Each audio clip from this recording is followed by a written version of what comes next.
Sid and I were just talking. We were just having casual conversation, and so this didn't happen before the comp. He told me something that you guys learn all your formations 2 days before the comp. I want to ask, is that rumor true? I would say that rumor's a yes and a no. Like, actually, yeah, it's 2 days, but it might even be less because there's less time in the day when we start. Yeah, yeah, yeah, yeah, yeah, yeah, yeah. On today's episode of the Bhangra podcast, we're doing a team profile on Duniya De Rang. We're sitting down with team captains Angela, Ashley, and Rebecca. Stay tuned.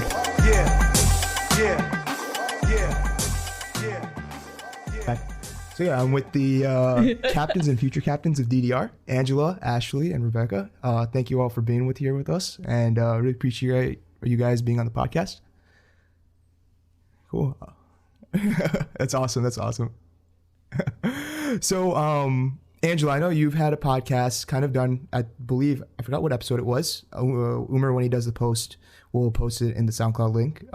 But Ashley and Rebecca, I don't know if you guys have had podcasts done on your Bhangra background. So could you guys give a brief introduction, kind of like your history or background in Bhangra? Yeah.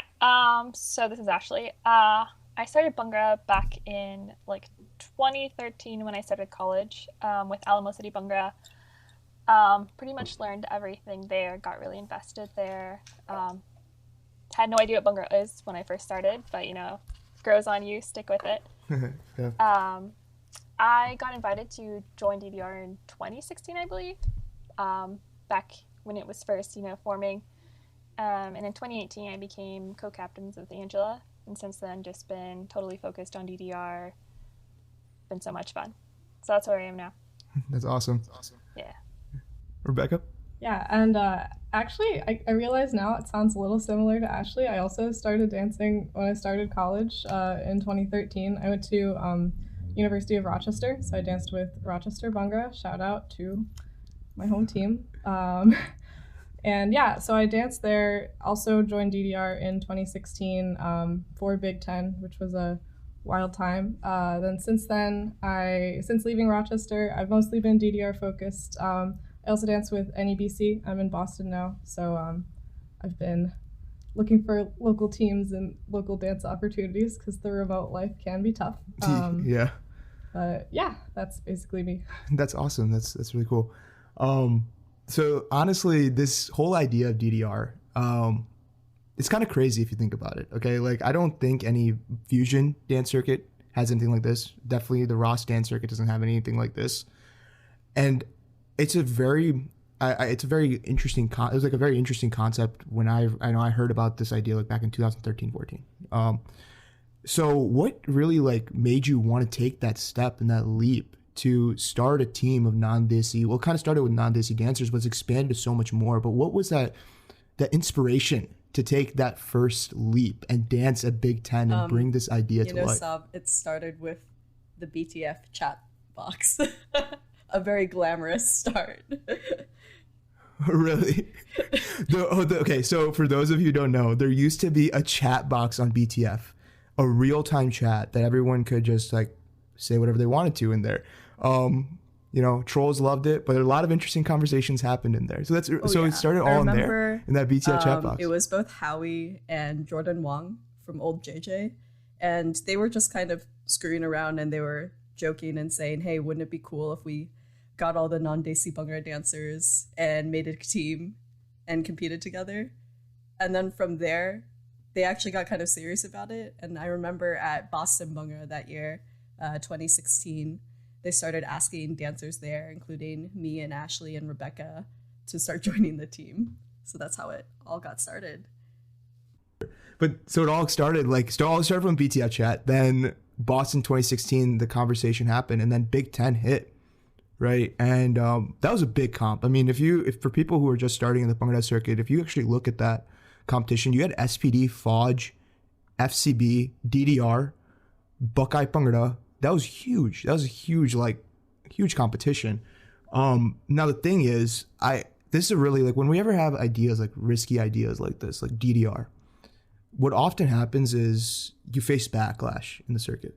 You kind of get your haters. You get those people who doubt you, who don't think what you're doing is pushing the circuit in any way. So kind of like when you started it up, was there any backlash that you faced from anybody? Did you hear anything? And the reason I want to bring this up is because we end up becoming risk adverse in the circuit when we face backlash. And I kind of want to hear from your experiences. How'd you like mitigate that backlash and, you know, just silence it if you did face it?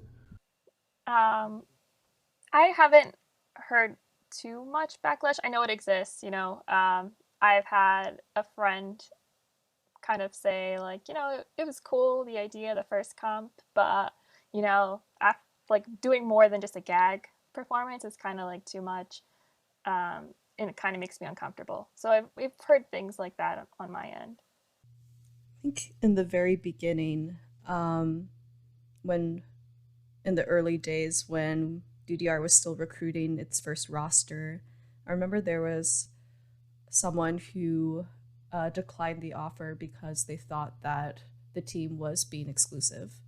And by definition, yes, at the time, we were a team of exclusively non-Desi dancers.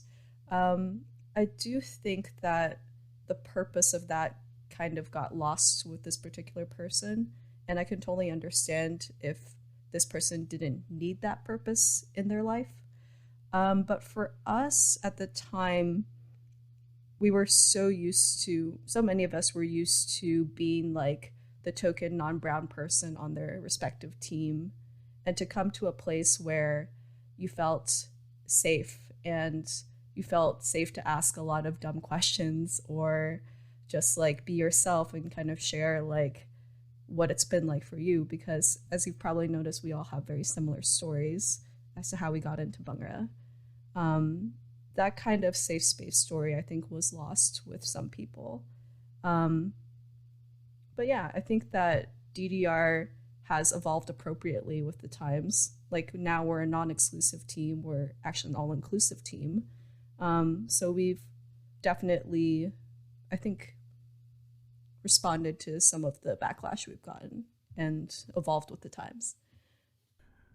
One way I think that is really cool that you responded to the backlash was you went out and you danced and you kicked ass. Like you went, and I'm from personal experience, Buckeye Mela 2018. You beat Fertile. I was there, danced. You came out to Bruin. You put on an amazing performance, which I do want to talk about, because I think that performance, just because SPD was there, a lot of those performances that were there kind of got shadowed by that, or went into the shadows because of that, or didn't get the light of day that I think they should from people within the Bhangra circuit. And you really like came out and you just showed people in the circuit that we can do Bhangra. Like this is not just some gimmick or a gag performance, I think actually you called it. Like it's not anything like that. It's more than just that. It's a proper Bhangra team, and we are going to dance like a proper Bhangra team. And I think that's really awesome and amazing that you were all able to do that. But you came from, and this is just from me, and you can, tell me, Sahab, you know what you're talking about. Big Ten happened.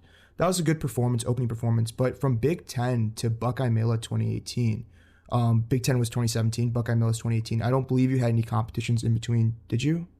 In between those two? No, right? You guys went from, okay, we're competing, we're going to do this idea, to winning a competition and winning a prestigious competition like Buckeye Mela. What would you say was like was there any critical points between that time, between 2017 and 2018, that made that shift, like from Big Ten to Buckeye Mela?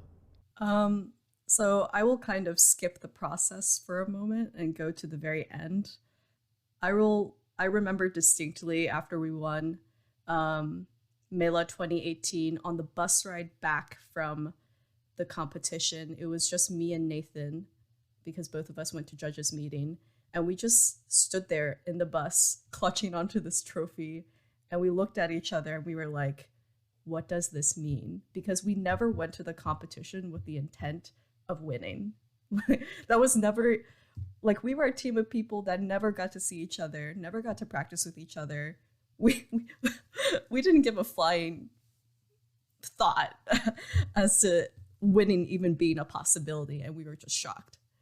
So I'll say like the process in between honestly was just like, we had so much fun at Big Ten, like let's do this again because we all love being around each other, but this time let's look less of a shit show was probably the process.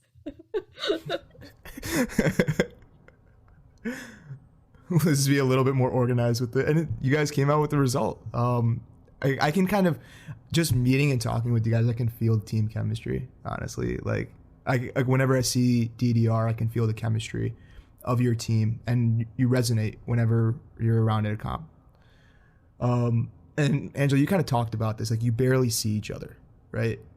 So I heard, like I kind of like heard a little crazy rumor. So after NDC happened, I think like 2-3 days after NDC happened, Sid and I were just talking, we were just having a casual conversation. And so this didn't happen before the comp. He told me something that you guys learn all your formations 2 days before the comp. I want to ask, is that rumor true? I would say that rumor's a yes and a no. Like, actually, yeah, it's 2 days, but it might even be less because there's less time in the day when we start. So, we all arrive on Thursday, get there, start practice maybe 12, maybe 1, maybe 2, because some people are still arriving. And so we kind of just cut it into 2 parts, learn the first half on Thursday, second half on Friday. And we don't really have a lot of time to cover what we've already learned those previous 2 days. So it's just total like focus, like minimal chatter, even though we're so excited to be around each other. So it's just complete grinding. We maybe get 2 run-throughs in before we actually perform. And one of those run-throughs is like on stage at tech time. So it's pretty nerve-wracking, but we make it happen somehow. So yeah, those 2 days are real. It's true. So for some teams, the whole idea behind why it's so crazy is because I think about just my experience being locally and being on a team locally. It takes us so much time just to teach a bunch of formations. Like we'll spend a month teaching formations to our sets. I think that's like kind of like that's an amazing thing that teams should look up to, that something that you do and you're competing with these people, they can do within 2 days. So other than the formations part, what's something else that's really tough about being a remote team? Because we all know with this COVID situation, this is actually kind of what made me want to first have this conversation. With this is recorded May 11th, so we're in the middle of the coronavirus situation. What's another tough part about being a remote team that you may not think that other people may know about? For me personally, it's just like practicing by yourself. It's 1000% more fun to practice with someone. And like I feel like team building happens typically like when at practice, like with your local teams. So like I feel like it's a lot of more work by yourself and then for that weekend payoff together. So yeah, that'd be for me. How about you, Rebecca? Yeah, definitely the same, especially like trying to build stamina when you're practicing by yourself. It's so hard and it's so tempting to just like give up all the time. There's no one you can look at to like keep you going. It's like just you looking at yourself in the mirror. If you're lucky enough to have a mirror, it's really hard. That's definitely the thing that I came to like really value the most about having a local team, and just like having any kind of like people to dance with in the same place that you are is like such a wonderful thing, really. Like we shouldn't take it for granted that you have all this. Like you have this. Yeah, I don't think anyone's taking it for granted anymore. Yeah, definitely not the situation. Was there any time like when you were doing all this, when you were prepping for all these different comps, was there a moment that was just super frustrating for you being a remote team? Like you're watching, like Angela, you're watching videos and you're seeing that people are just not getting the cleaning down. How do you encounter, because I'm telling you, like the world is changing and we're going to be switching to this remote model for not just Bhangra practices, but I think for dance classes in general, and for a lot of things that are going to change. How did you like overcome a situation like that? Like something that you just couldn't manage with like something that you could easily maybe fix in person, but just because you're remote, it wasn't fixable. And you couldn't just get there and just be in person with that person to fix that issue. Honestly, that is something I have come to terms with very slowly over time with DDR. say for example, I want to make a change to the choreo. Let's say I want to cut 2 counts of choreo somewhere. Normally, if this was at dance practice, I'd say it one time, takes 5 seconds, and then I don't have to say it again. If I'm running things remotely, I have to post it. I have to make sure everyone's seen it, because guaranteed, almost never will 100% of the team actually see it. So you have to make sure people see it. Then you have to wait a week and see their run-throughs and see if the change was actually implemented in every single video. So what should take 5 seconds can sometimes take a week. So I think that part was really difficult for me in the beginning. But I think there's also like a lot of pros to working remotely, right? Like I can set my own practice times. I can work on set design on my own time. So there's a lot of give and take, I think, with this. Yeah, it's something that we're all starting to get to understand just because of the coronavirus stuff. But it's interesting to see that you've been doing it for like 3 years now, since 2017. So you guys have, like, I wouldn't say perfected it, but you're nearly perfected it, if anything. Like definitely are killing it on that side. And we were talking about this earlier with Bruin. Okay, so like you've had like 5 or 6 performances, I think, since 2017, or I don't know. I'm just trying to count off the top of my head. So Bruin to me I was there in person to watch that performance, and to me, you had a theme throughout your set, which I thought was awesome. Which is, I think, is a relationship that in the circuit, it's talking about the theme of that set. And anybody who's never seen DDR's Bruin 2018 performance, the theme of that set is the relationship between a teacher and a student, which is actually a very critical part of Bhangra, between the Ustad and the student. And what I loved about it is that I could feel the emotion and energy from that performance. I could feel the emotion and the time that was put into each segment. It's a critical thing that a lot of new people to set design don't necessarily comprehend or understand at the moment. And I kind of get your idea of like what inspired you to come up with something like this, and like what was your favorite part about that whole experience of Bruin? Because you had, if people who haven't seen the video, there were 32 people on stage at that time. That's pretty crazy. I don't think anyone's ever done that before. So what inspired this idea of doing this theme, and what inspired that Bruin 2018 performance, and what was your favorite part? I guess I should answer this, but I'm sorry, you two, that I'm talking so damn much. I actually, for the purposes of this fun talk, I pulled up the old set design doc from that competition, and I was just I had kind of forgotten about a lot of the details, but reading it over again, I was kind of emotional reading it. I remember, so I was brainstorming about our current impact at the time that DDR had on the circuit. And I broke it down into 2 different veins. One of them was what I called like the non-Desi impact. So I thought about like all the non-Desi dancers who were inspired by our performances, who had a safe place to grow and make new friends. And then I also thought about the Desi supporters vein, the people who were our mentors, who are our friends, who it's really because of them that we are where we are today. So at the time I was thinking, if this was our very last performance, like what would I want to do? I would want to try and connect these 2 veins together. So it came to be that in order to connect them, like I want to dance with the people that I care about on stage. So that's kind of how this whole mentor-mentee theme came about. And through brainstorming with my former mentor, Harji from DRP, how we came to the idea of doing a 32-man set. Yeah. So we have a doc going for every podcast. We make like a doc of like what we want to talk about, and we all share and we look at it. So on the doc, I had said the logistics of 32 dancers, getting all the Vardia for them, and everybody. This was Angela's comment on that.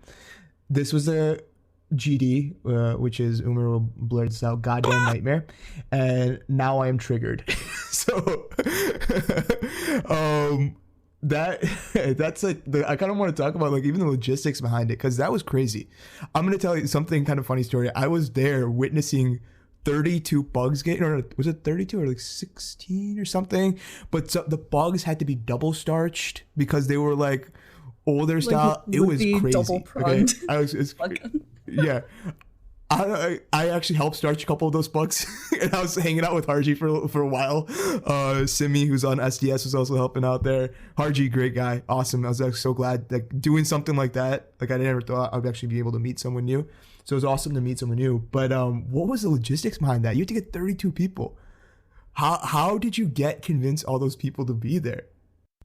Yeah, so I can jump in on this one. Actually, Bruin is the competition where I volunteered to be team manager, because for Mela, Angela did literally everything by herself, and I was just kind of watching. It was like, this is like really crazy that she like is making the set and leading practice, and also like booked hotels. Like that's too much. So that was when I stepped in to try to help relieve some of that burden. And yes, getting 32 people around LA is like absolutely a nightmare.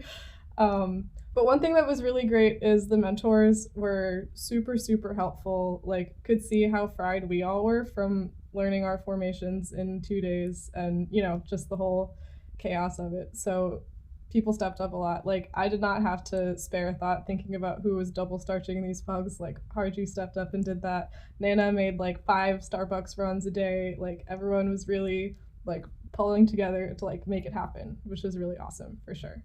So I mean that's really how it works in general with DDR, is just everyone knows what it takes, knows what has to get done, and no one wants to see it not come together, you know? So just make it happen.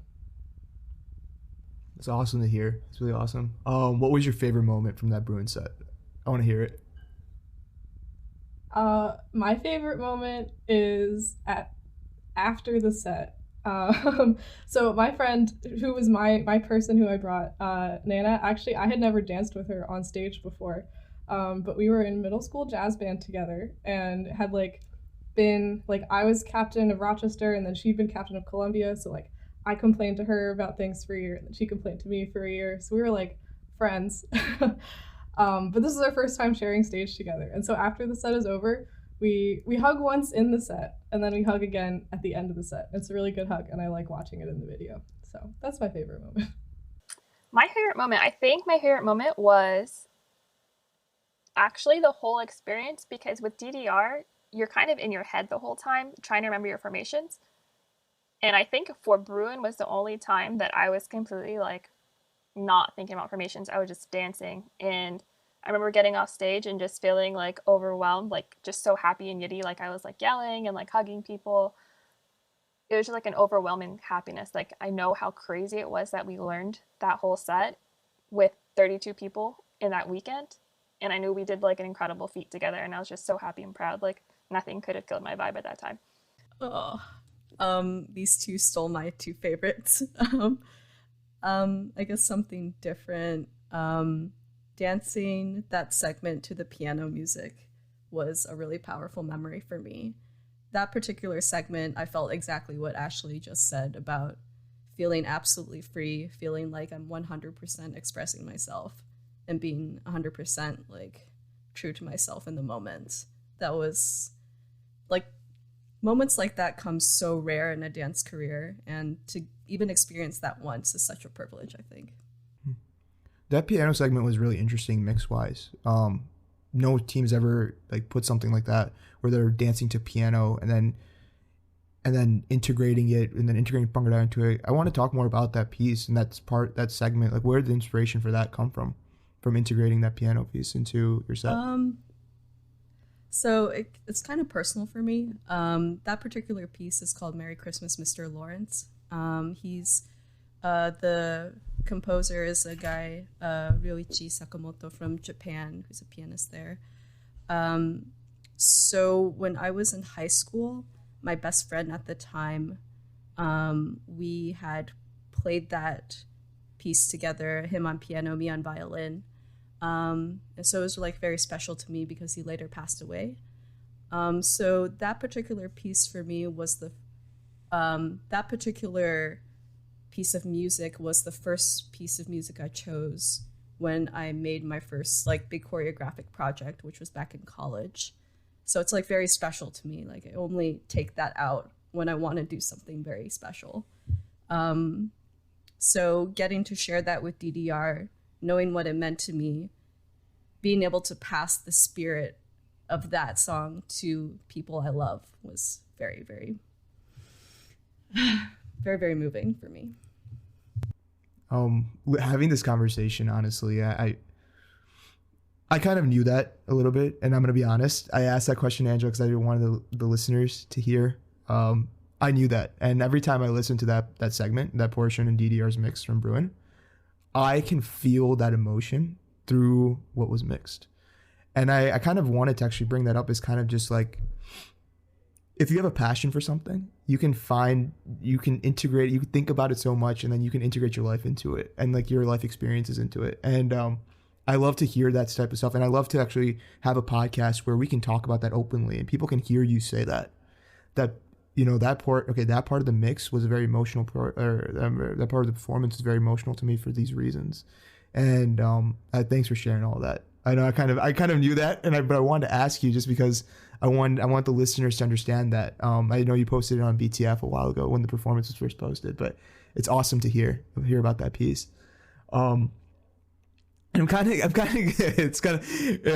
of shift gears a little bit here from more talking about DDR and the process and talking more about your experiences. So Umar and I did a mailbag podcast where someone asked us what was like the most critical part of team chemistry.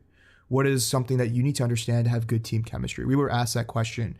Or what is the thing that takes your team from just being a low tier team, so a team that's like a beginner that goes to smaller comps, to these bigger comps? And I wanted to get your guys' take. I want to get different views and like different voices on that take of what does great team chemistry look like? Because I think you're a team that really shows that and expresses that. I would say, you know, first of all, we all understand the value, but we have on DDR. Like, none of us take it for granted. Just the fact that we even all know each other, like, in any other, if anything went wrong or differently in our lives, we would have never even come across each other or like the stands. So we firstly value that. And then we really value what we've created here together. We all have a great respect for each other. And I think the most important part about team chemistry is just that we all have the same goal and same vision. We're all a part of the collaborative process. So like, I think all of us being involved really is the main focus of how we're able to get along how we are. And more than that, you know, we aren't, we don't have any, how do you say, like auditions are, you know, we don't have seasonal auditions or anything. We always recruit people, and we don't recruit, you know, like the best dancers in the circuit or who's most well known. We recruit based on like passion and like who really catches our eyes, like they have a deep love and understanding, and we feel like they're really gonna support our other members and help them grow and just create like a very like loving environment. I know some people say we're too soft or whatever, but it's really important for us to have that kind of like value that's known on our team, that we take care of each other. And I think also there's a lot to be said for leading by example, and definitely from the beginning, Angela has always been more of a warm and fuzzy type of captain than a yelling and angry type captain. Which I think so that really means Ashley's the yelling type. No. No one has been the yelling type captain since. Okay, so you're gonna be the yelling type. You're gonna be the bad cop, right? We'll see. when you're captain. No, but I think like having that tone to practice really, like, I don't know, says something. Like, having danced on other teams, experienced other types of leadership, like, it's become something that I like really respect and admire. And I think it's a lot harder to get things done that way if you don't have a team full of people who are all super focused and committed. But yeah, I think that's part of why we're all so soft and fluffy. So the soft and lovely captain, Angela, what's your take on this whole chemistry thing? What do you see? What do you see is gonna be like? What's it take to foster that ideal team chemistry environment? Because you've been on DRP, you've been on DDR. honest. Are there any other ones that I missed out? I don't know if I missed any other ones. But Listeners can't see how much I'm shrugging my shoulders right now. I remember the first year I was captaining, which was the 2017-2018 season. The first year captaining by myself. Just every single time we were dancing together, or I was like on a team call with everyone, just continuously amazed by how forgiving people were for me, because I made a lot of mistakes as a first year captain. I think I was so incredibly fortunate to be on a team of very innately mature, wonderful people who were able to give me many, many second chances and like really work through my own mistakes and like become better for the team. I think like that's an important piece of team chemistry. Like don't like immediately like mark someone as the bad guy. Like try and be empathetic with someone and try and understand where they're coming from, because like you're gonna get so much bang for your buck in the long term with people that way. It's kind of cool to have this like mature conversation with people about teams, and hearing that about empathy. It honestly goes a long way. Like I can't stress that enough. And you probably talk to other people in the circuit. You even talk to anybody for delay. I'm like the captain who yells at everybody, even though I may not seem like it. I feel like I come off as a nice person. I know, but I'm like the guy who yells at everybody. That doesn't always work, and it's actually nice to hear that empathy part.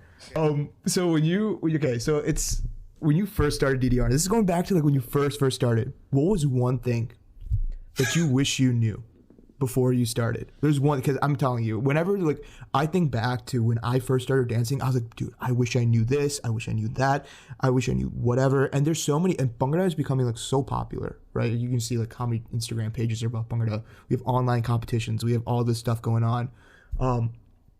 What is one thing that you wish you knew before you started the team?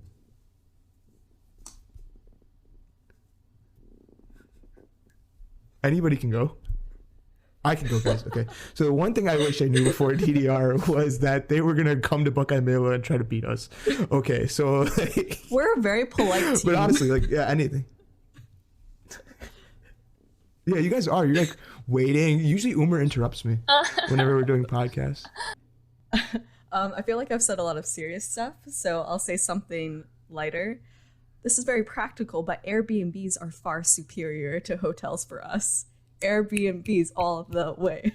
As long as they have more than one shower. Yes. There was this one time where we were in Airbnb. We were in an Airbnb with like, was it one shower or two showers for 16 people? One shower. One bathroom. And how many people? Right? 16 people, one shower? I'll be honest, if that was an all guys team, that would be the most disgusting shower ever. Actually, if it was any, like, I can't even imagine. Like, I can't even stay in a room with 4 people and not get grossed out. 16 people, one bathroom? That's disgusting. It was really cheap. And there was a grill, so. I think, honestly, for my, like, one thing I wish I knew before I joined, like, Big 10 days, I feel like I was still kind of a baby. I like didn't really know how to do legs correctly or how to like do anything. So mostly I'm grateful that I joined this team and I got to dance with, you know, all these people with different styles and learn so much from them. But I feel like when you're on a collegiate team and you're just learning from other people who are only ever on that collegiate team, it's hard to kind of like expand, which I feel like is changing a lot in the last couple of years. So that's been really good. But yeah, I just wish I knew how to dance better. I honestly, Rebecca, I had a very similar experience too. I kind of like didn't really kind of got taught, but then when I got onto Fertile, then I actually started learning proper Bhangra. I'm not saying that I didn't know how to dance before that, you know, but it was that change, you know, learning from different people. It makes makes a big impact. So you guys at NDC, I judged you guys at that competition, and you did amazingly. You guys got second. Did really well there. It was, I mean, honestly, from a judging perspective, I even talked about the scores in another podcast. I think in the judging podcast, it was very neck and neck between first day DDR. You guys will see that when the video comes out. it was very neck and neck. I think it was like a matter of a deliberation in terms of the placings. So you've proven yourselves. What's the next big step for DDR? What's the next thing? What is like the crazy vision of this organization? Like, you guys you've done so much, you've created an environment, but is there something like for us, for example, on Fertilia, like our big thing next is we want to go live. Like that's their next thing. Obviously we want to do things like win championships at Bhangra, things like that. We want to go to Bruin again. We haven't placed there, so we want to win there. But the big thing for us is going live. Is there any like ideas of stuff like that you guys want to do? Like something that's just been like a dream that you could do, and then maybe somehow the circuit could help you achieve that dream. DDR GoFundMe. I'll say like it's kind of early for us in terms of having discussed like an actual reach goal right now. I think something that I'm really proud of us for doing over the last year, especially with the help of Ashley and Rebecca, is I think DDR now more than ever is really a reflection of what it's like to dance in North America. Like, we're not trying to be an Indian folk team. We're not trying to be something we're not. Like, what we try to represent now is all the kinds of people who, grow up around us. Like, we have all kinds of people in our team, different races, different religions, different sexual orientations. Like, that's the real representation, I think, of an immigrant, an second generation kid, you know what I mean? Like, I think that this like representation that we bring to the circuit is only going to keep us going for longer and longer. Like, it's going to keep us from looking to other teams abroad for what we should be doing. We're going to do our own thing. So that's the one promise that I could give for people out there. I love it. Honestly, I love it. I love it. It's like awesome to hear that, you're going to do your own thing. You're going to dance with your own style or bring your own culture to those competitions and bring something unique. I mean, I love to hear that. That's really awesome to hear. I did want to talk about one thing, Rebecca. Okay, so I saw your Insta that you went to India at Bhangra and you ran a workshop for Bhangra Arena, right? I did do that. Yeah, when you were saying going abroad, technically I did go abroad. Yeah, that was really wild. And give those guys a follow, Bhangra Arena. They're super nice and welcoming. But yeah, I was going. My boyfriend is he's from India. His family's all there. So we were doing a trip, and I figured if I'm gonna go, I should try and hustle some kind of dance thing for myself. And I was actually looking for because I saw they posted some things that they ran workshops, but like looking at their page and their website, I couldn't see anything like for the dates I was there. So I just messaged them and I was like, oh, do you have any like workshops or anything happening like on these dates? I'm in town, I dance with DDR, just like give them my little plug. And they said, oh yeah, we'd love to have you run a workshop. And I was like, oh, okay, I guess I could do that if that's what you want. And it was really great. They were super nice. Everyone was really excited. They made me a flyer. I was trying to be really on the DL about it, but then Kyrie saw it and shared it, and then everyone saw it, and then I was exposed. But yeah, that was really crazy experience for sure. I mean, that's really awesome. I mean, I wish I could run a workshop in India. No, if you go, reach out to those guys. They're super friendly. Yeah, that's awesome. Were you able to actually stick around for Bhangra Arena and watch it? Unfortunately, no. The dates didn't line up there. Okay. That's maybe a competition you guys should think about competing at. They have a music section. Didn't they invite us, Ashley? Yes, they did, but I don't know how. If you could figure out Bruin with 32 people, you could figure out a trip to India with 16 Plus people, jet right? lag, though. There's just so many things. You just have to. It's really simple. All you have to do. Let's think about it. Okay, all you got to do is you just got to get a hotel, a practice spot for like a week, figure out all the logistics. I don't know how well your Hindi or Punjabi is. Well, that could get worked out. DDR in India would be pretty awesome. That'd be like amazing to see that. See America team like actually go and do a music set over there. Just giving you some ideas. Maybe what to do next. As long as you're paying for the plane tickets. Yeah, I got you covered. I'll use my judging stipends. Oh shit, we'll be waiting for a really, really long time. Yeah, honestly. Oh man. I did want to. I know this wasn't on our doc, but I did want to talk about some of your opinions on the circuit, if that was okay. Maybe then Umar can put it into the podcast. We're at about 50 minutes, but some of these things are probably going to get. Some of these things are going to be kind of shortened with like pauses in there. Parts are going to get cut. So I kind of want to get your opinion. You guys said that you're not competitive. Ashley, sure, I believe. I don't know if I believe that or not, but I want to get your thoughts on the state of Bhangra judging in the circuit at the moment. I know that some of you are active judges. You go and judge competitions, sometimes Bollywood fusion competitions as well. What's your opinion on the active state of Bhangra judging? Like, what would you want to see? What's good about it? What's bad about it? I want to pick your brains a little bit about that. Okay. So I have a lot of thoughts about this, and I wrote some of my thoughts down on the DDN Facebook page, but I'm not sure who saw it. Umar says, okay, rant. So I don't want to call specific people out, but I will just say that so many times I've walked into competitions and been on panels where the day of the competition, these judges like don't know what they're doing. And I know that sounds like a really inflammatory thing to say, but I mean that literally. Like, some judges will not have a way to score. Like, they don't know how to score. Like, they will like just kind of wing it, for lack of a better word. And that's just completely unacceptable. Like, first of all, it should be a privilege that you even were offered this position. But to not have a way of systematically doing the same system for every single team that you come across, you are doing teams such a disservice. You are getting paid to be there.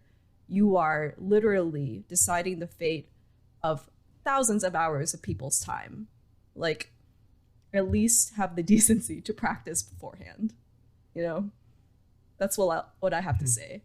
And I love that, at least during quarantine, it seems like people are more motivated to talk about these things and reach out to people for advice. And I'd say just keep doing that, because like that can't keep happening, honestly. You said that there's like times when you walk in and people don't know what they're doing, right? And that kind of translates, and that can show in a judges meeting too, when a team comes in and they don't know exactly, like the judges aren't able to articulate what their opinion is, or what their feedback is, or how they scored that team and why they fell into that relative placing. So I know, Angela, like, I don't know if you offered that you would give advice to people, and I don't want to put you on the spot, but I feel like you're a great resource to reach out to for like judging advice. And also on top of that, people in the circuit, like competition organizers, should be aware of the individuals who are out there. And I don't know if this means anything, but I'm definitely recommending you as a judge. Like, from what I've heard, like, you definitely give positive, and you've been able to actually judge properly, score properly. You understand, and the biggest part is that you understand not the complexity of it, but the importance of it, that it's not just about the clout and the privilege, or it's not just about the clout of like, oh, look at me, that I'm a judge, I got picked for this. The job's not done there. It's actually a privilege that you got picked, and you're being tasked with responsibility. But I do want to hear kind of, Ashley, I know you like unmuted your mic for a little bit and then you muted again, if you had any thoughts on this. I mean, Angela did it pretty full encompassing, but for me, like, of course I appreciate when it's always the best circumstances when you have like great judges who give you like amazing feedback and useful feedback, which is kind of rare, actually. A lot of times you go into like judges meetings and like, oh yeah, you did everything great, but then you still didn't place, so it's just not helpful. So I appreciate when we have good judges, when we get good feedback, but at the end of the day, for me, it's always like, okay, these are these four people's opinions, and I can just hope that they are open-minded enough to like consider what we're doing, because we typically do things that are different. It's not the typical first place set that a lot of people try to mimic. So just if judges can keep open minds about new things, not the standard. So yeah, it's actually good. I like to get all these different opinions and like points of view, even though sometimes they're similar. It was kind of like one of the things that, you know, people said, provided some feedback. You know, after we did the mailbag podcast, a lot of people were like, get some different opinions on there and some different voices. And it's awesome to hear all that information. So it's been about an hour. It's been an awesome conversation that I had with all of you, and I think a lot of people are going to take this, should really listen to a lot of the details that like Angela, Ashley, Rebecca gave about DDR, and you can learn a lot. I mean, I learned a lot from this conversation about team chemistry and the process of building a set and all of that, and I think that I want to thank all three of you for sitting down and providing that feedback and information. And Angela, I do promise, I'm going to say this on the record in the podcast, that this one will get posted. Okay. Angela's been on like 3 podcasts or 2 podcasts that just never got posted. Okay. 2 podcasts that just never ever got posted.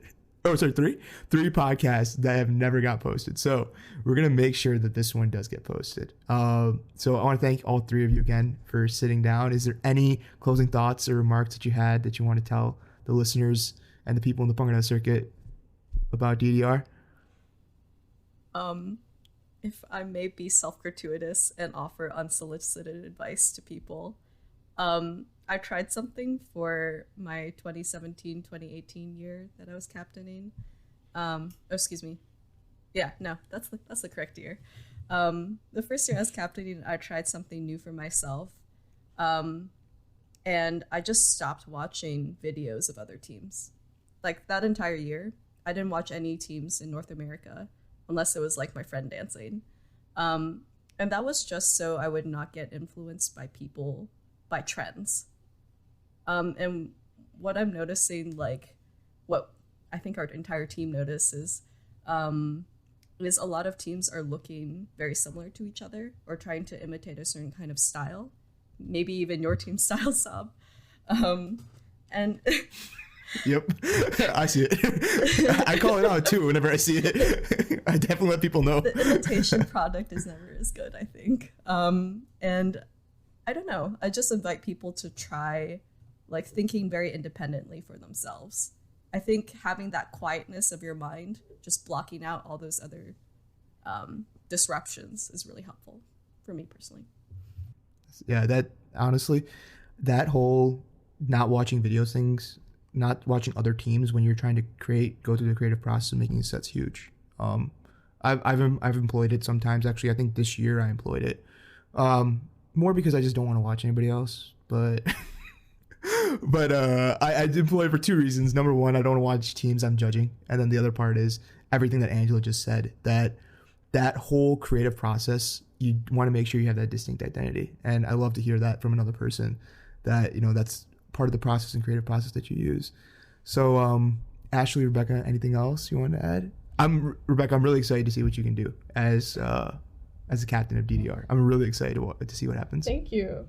I'm definitely, I got big shoes to fill, but should be good. One thing I was going to say that actually just kind of going off of what Angela said was that I remember for like other kinds of performance I used to do, we would like never watch other people before we performed. Like if we were at a competition, you'd like never watch before you went. Like for a marching band, I remember we would literally stand like facing the other way to like do stretches and warm-ups and stuff, which is just totally not a thing on the Bhangra circuit at all. And I like got used to it. I got over it, but I still feel like sometimes for performances where we just don't, you know, we're on early in the show or we're still getting dressed or we don't have time or whatever it is, like it's hard to give up the opportunity to watch these like amazing sets live, but also sometimes like you need to focus on doing your job. So kind of the same way with the creative process thing. That's really cool to hear. Yeah. I mean, I've gotten nervous. Like it depends on the team. Sometimes I don't want to watch teams that I know are better than us, just because I don't want to get goosebumps. I remember I used to do that a lot when I was captain of MBT. I just never watched performances. I never did that before, but yeah. Ashley, do you have anything for the Bhangra circuit before we sign off here? I have nothing left. This has been fun though. Really fun. That's awesome. Okay. Thanks everybody for tuning in. This has been another episode of the Bhangra podcast. Chat with DDR captains Duniya De Rang, Angela, Ashley, and Rebecca. Thanks guys.